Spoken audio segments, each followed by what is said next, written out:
राहुल जी, आपने कहा कि मेरा जो ज़िंदगी है बहुत ही उतार चढ़ाव चल रहा है, बिज़नेस भी ठीक नहीं है, फैमिली का भी ठीक नहीं है। वो तो देखिए है ही, जब हम लोगों के किसी के भी पास में जब पैसे की प्रॉब्लम होती है तो घर में भी क्लेश होता है।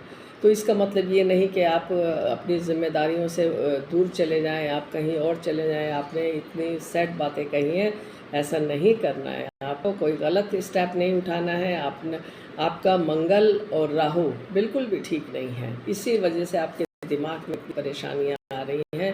बिजनेस का क्या, ये तो सब अप डाउन चलता रहता है। जब अगर बिजनेस ठीक नहीं है तो आप कहीं जॉब भी कर सकते हैं, प्राइवेट जॉब बहुत हैं, लाखों जॉब है, उसको कीजिए। उससे थोड़ा आप बिजी भी हो जाएंगे, खाली आपको वक्त बैठने का भी नहीं मिलेगा। जब आपका नौकरी सेटल हो जाए, बिज़नेस भी साइड में करते रहिए, और बिज़नेस को भी सही हो जाए तो फिर नौकरी छोड़ दीजिए। लेकिन इस तरीके से गलत स्टेप नहीं उठाना कि आपका मन करता है कि आप कुछ गलत कर बैठे। बिल्कुल ऐसा नहीं करना है राहुल जी, ऐसा नहीं करना है। ज़िंदगी सिर्फ एक बार मिलती है, उसको अच्छे से गुजारिए। ज़िंदगी में तो अप डाउन सबके चलते हैं, हमें भी चलते हैं, आपको भी चलते हैं, सबको चलते हैं। उसका मतलब ये नहीं कि अपनी ज़िंदगी से ही हार मान लें। दूसरा आपने उपाय देखिए क्या करना है। 5 रत्ती का आपने पन्ना रतन पहनना है। पन्ना रता जब पहनेंगे तो उससे भी देखिए आपको बहुत बहुत फ़र्क पड़ने वाला है। और 2 तांबे के आपने सिक्के लेने हैं, एक के ऊपर शहद लगाना है, एक को दूसरे के ऊपर चंदन का टीका लगाना है। जिस पे आपने शहद लगाना है उसको आपने शिवलिंग पे रखना है और उसको वहीं छोड़ देना। कोई महंगी चीज़ नहीं आती है, सस्ता आता है तांबे का जो सिक्का है। और जो दूसरा सिक्का मैंने बताया वो आपको अपने गले के अंदर उसको भी पहन के रखना है। और पन्ना रतन तो आपको हाथ में ही पहनना है। तीसरा आपने क्या करना है, जिससे आपका बिजनेस अच्छा चले। आपने कहा कि आप अलग अलग पंडितों के पास जाते हैं। देखिए अलग अलग ज़्यादा भटकने की ज़रूरत नहीं है, इससे पैसा भी वेस्ट होगा, आपका टाइम भी। और दूसरा आप कंफ्यूज हो जाएंगे, ये करूँ कि वो करूँ, इससे ठीक होगा कि उससे ठीक होगा।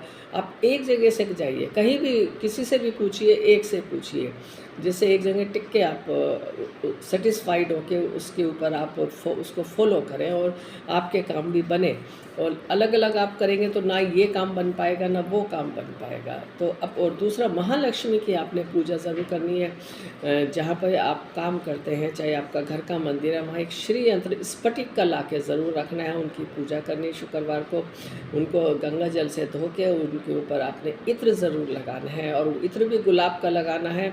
ओम विष्णु प्रियाय महालक्ष्मी नमः का आपने रेगुलर जाप करना है शुक्रवार को।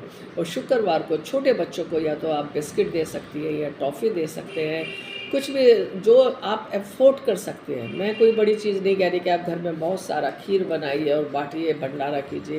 मुझे पता है आप ऐसा नहीं कर सकते, आपकी प्रॉब्लम ठीक नहीं है। तो इसलिए आप छोटी मोटी चीज़ भी दे सकते हैं, बच्चों को एक एक टॉफ़ी भी बांट सकते हैं, खट्टी मीठी वाली।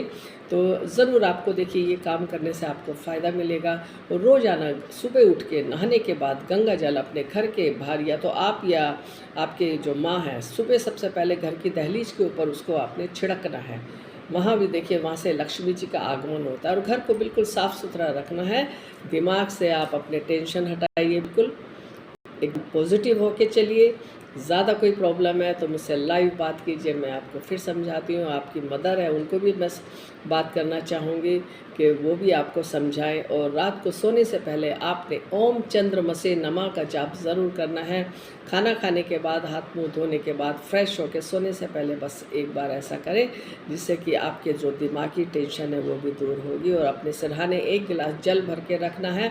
और जब जल भर के रखे तो उसको सामने हाथ में रख के कहना कि जितनी भी मेरी नेगेटिविटी है सब इस जल के अंदर आ जाए। और सुबह उसको उठ के आपने घर के सिंक में फेंक देना है।